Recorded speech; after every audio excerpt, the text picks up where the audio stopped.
The Apostles' Creed. 11th Truth. I believe in the resurrection of the body. These words mean that at the end of the world, our bodies will come to life again, becoming reunited to our souls for all eternity.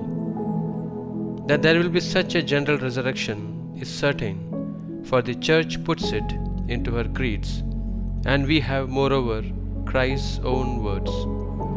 The hour cometh wherein all that are in the graves shall hear the voice of the Son of God. They that have done good things shall come unto the resurrection of life, but they that have done evil unto the resurrection of judgment. John chapter 5, 28 to 29. This resurrection will take place by the power of the Almighty, who can restore life just as easily as He originally gave it. In nature, we see plants dying down to the ground in winter to spring up again into life at the reawakening of vegetation. So shall the human body one day rise up out of the corruption of the grave. It will come to life again, thus to share with the soul the full reward or punishment for the good or evil deeds, in the performance of which it took its share during life.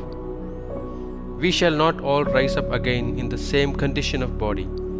The just will issue forthwith glorious, the wicked with hideous and disfigured bodies.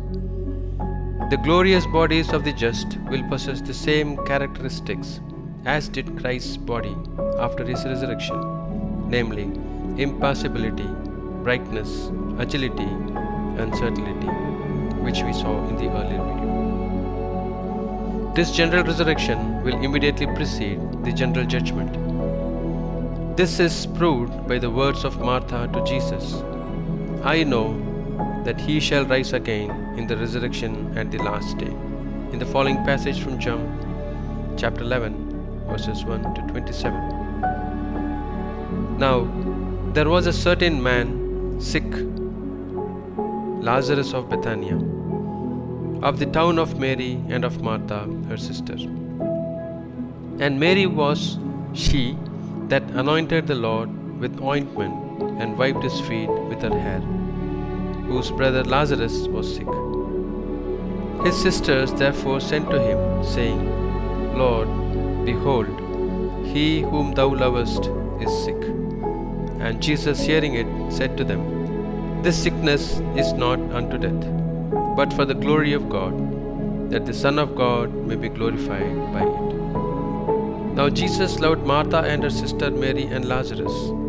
When he heard, therefore, that he was sick, he still remained in the same place 2 days. Then after that he said to his disciples, Let us go unto Judea again. The disciples said to him, Rabbi, the Jews but now sought to stone thee, and goest thou thither again? Jesus answered, Are there not 12 hours of the day? If a man walk in the day, he stumbleth not, because he seeth the light of this world. But if he walk in the night, he stumbleth, because the light is not in him. These things he said. And after that he said to them, Lazarus, our friend, sleepeth, but I go that I may awake him out of sleep. His disciples therefore said, Lord, if he sleep, he shall do well. But Jesus spoke of his death, and they thought that he spoke of the repose of sleep. Then, therefore, Jesus said to them plainly, Lazarus is dead, and I am glad for your sakes that I was not there, that you may believe. But let us go to him. Thomas, therefore, who is called Didymus, said to his fellow disciples, Let us also go, that we may die with him. Jesus therefore came and found that he had been for 4 days already in the grave.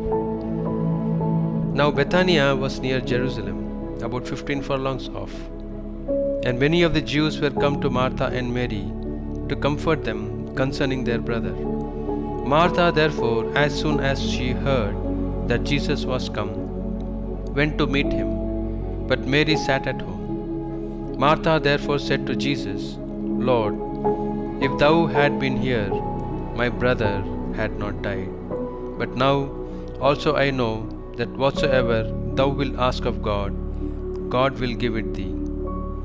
Jesus said to her, Thy brother shall rise again. Martha said to him, I know that he shall rise again in the resurrection at the last day. Jesus said to her, I am the resurrection and the life. He that believeth in me, although he be dead, shall live. And every one that liveth and believeth in me shall not die forever. Believest thou this? She said to him, Yes, Lord, I have believed that thou art Christ, the Son of the living God, who art come into this world. Explanation of the plate. The picture represents the resurrection of the dead. In the center of the picture, in the midst of the general disorder into which nature is plunged, we see angels sounding the trumpet to call men to the judgment. The graves open and the dead rise up out of the dust. Among them there is a king who has kept his crown, and a bishop who, on coming again to life, finds before him, ready to hand, his pontifical vestments. At the top of the picture, the cross appears aloft in the air, all resplendent with light and surrounded by angelic spirits.